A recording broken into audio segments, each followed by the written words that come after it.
I'm gonna bring Scott up too, because Scott can probably answer a bunch of these. How do we first get a look at PSA's academic progress? Yeah, I mean, first, it's kind of Rich said, the first thing we normally do is we try to transcribe it. About the earliest we get it is the spring of the junior year. About the earliest that. Just a little bit about myself. I've coached at Florida State, Iowa State, Central Florida. I also coached in high school. I have my mom and two aunts that have been in education all their life. A brother that's been in the academic field at Florida State, Mississippi State, LSU. Another brother that's in education. So I'm very familiar with all the backgrounds there. But I would tell you the toughest thing, y'all have heard all this. We could give you a test right now. Most of you would not do well on it probably. But I would tell you this, that's what counselors are being dealt, the hand they're being dealt today, because in all of your high schools, the number one thing a counselor is hired for is to get their kids graduated from that high school. If that doesn't happen, then they're going to have problems there. The second issue they have is, okay, my parents come to me or students come to me and I want to go to college. I want to go to college. Okay, let's make sure they're getting the 19 cores or whatnot to get into college. And then the third thing, which is really the least important to them, is how does an athlete become academically qualified? And that's kind of where we step in and try to help in that process. But like Rich said, I mean, the 9th grade is gone, the 10th grade is gone, and half of the, really you lose the whole 11th grade year, because typically they're halfway into the semester when they get here. And that's the battle we constantly are fighting, and you can't have contact with kids until a certain point. So that's kind of why I step in though and try to educate our players that we'll recruit. One of the areas I talked about was camps. One of the things we can do, obviously, is prospective student athletes from 9th grade on can come to our camps. So in our camps, we try to do some quick education sessions. But I mean, you're all educated people. Think about how a 9th grader's listening to a guy like me, like, you know what I mean? It glazes over in a heartbeat. And so we give them information. We give it to the coaches, the high school coaches. And we try to get as much as we can. We go talk to high school counselors. They have some national associations, some state associations, just to try to dialogue with them. Usually, the overworked, underpaid at the high school is going to be a guidance counselor. And so their work is demanding and stressful. And like Scott said, they may have 1 or 2 at a school, Division I athletes, but they have 400, 500, 600 kids graduating. Now, rightfully so, in their eyes, they got to prioritize. Those athletes probably aren't very high on their list, but I'll assure you, they're high on our list. And so that's where we have to come in, and we've got to make it work with them. Yes? When you have a kid who's an obvious college athlete from early on, do you find that his school counselors are usually proactive and trying to search out before you can have contact with them? What do they have to do? Let's make sure that they're doing what they have to do to become eligible, or is that a consistent problem that they're not doing? I think the biggest thing we run into, if you're dealing with Mountain Brook or Hoover High, they have more resources, and then when you're dealing with Jackson or Leroy or where I'm from down in South Alabama, Bruton, Alabama, it's just they don't have the resources. So I think if someone's a good student, okay, let's get them on track. They need foreign languages and things of that nature, but maybe the school they're going to doesn't require those particular requirements, if that makes sense. But typically they don't unless they're an honor student or whatnot.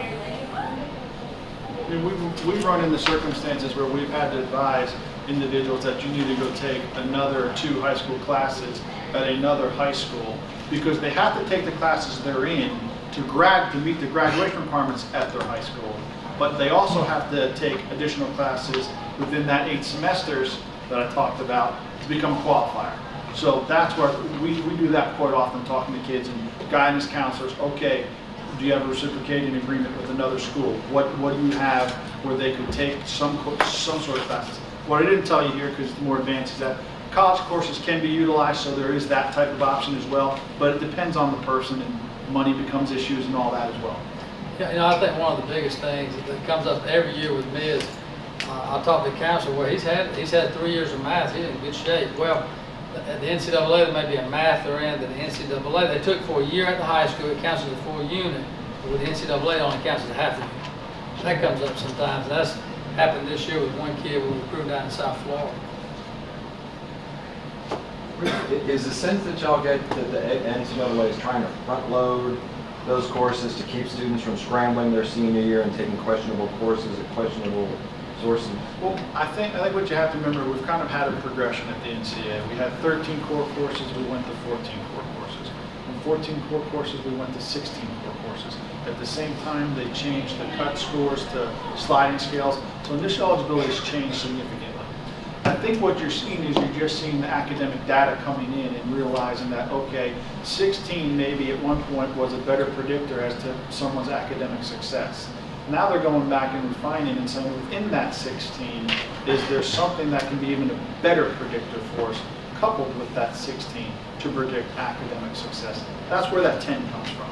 Now, does that truly answer your question? No, because I wasn't sitting in the room when they adopted it. But I will tell you for sure, the NCAA is focused on academics. When you just see what they're doing from initial eligibility and the dialogue and what they've done from football going with 6 and now 9 hours, and what we're hearing about what's being talked about, absolutely. The academic movement and progression of high school prospective student athletes into college and what we call progress towards the degree is all ramping up.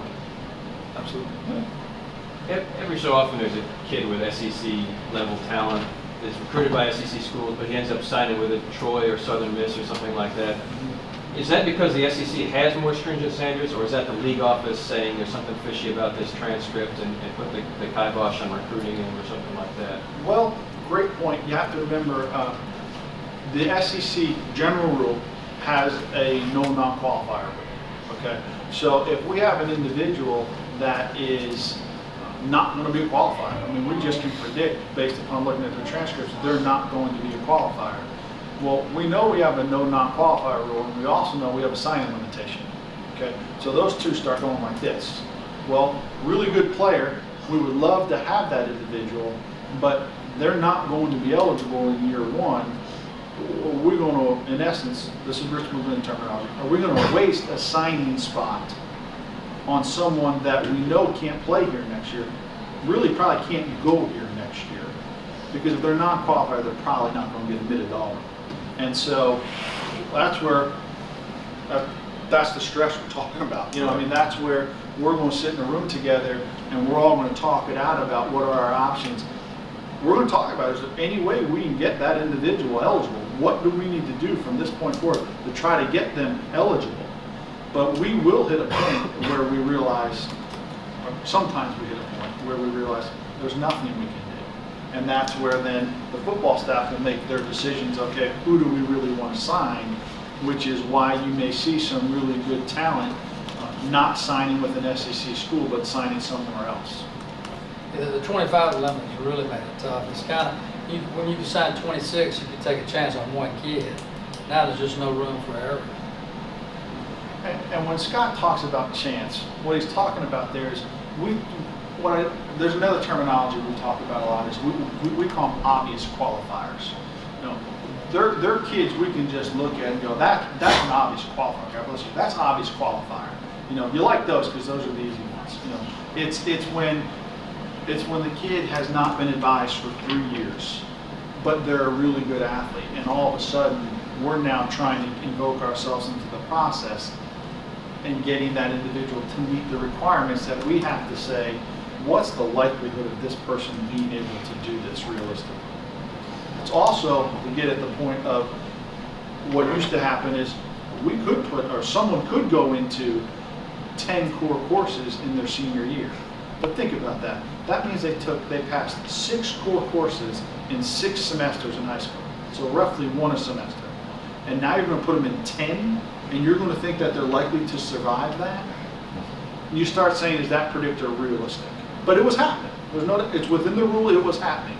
That's why you see the NCAA react and say, wait a minute, that's not the predictor we were talking about. We want to see really, it's almost like what you're seeing is the NCAA is almost adopting what we have for our current athletes in the progress towards the degree. They want to see you making progress towards college on an annual basis, but allowing for a little hiccup here or there. Yes, one more, Bob? When you talk about the new rules, the 10 core courses being completed before the 7th semester, I've also read that those are locked in. I didn't see that written. Is that like where you can't go back and retake those 10 once you complete those 10. Is that right or what? There has been talk about them being locked in, yes. We have not given 100% officially that it's going to be locked in. I think the answer to your question is going to be yes. Okay, but I don't want to sit here and tell you for sure, yes. Once you get those 10, that's your 10, and you got another 6 to work with. Is basically the way we understand it to be. But again, between now and when it actually gets implemented, that's a long time, and in a legislative cycle, they say it's whales, like dog years. And so I would highly suggest that there will be a whole lot of debate back and forth about that. Okay. Well, let's give Rich and Scott a great.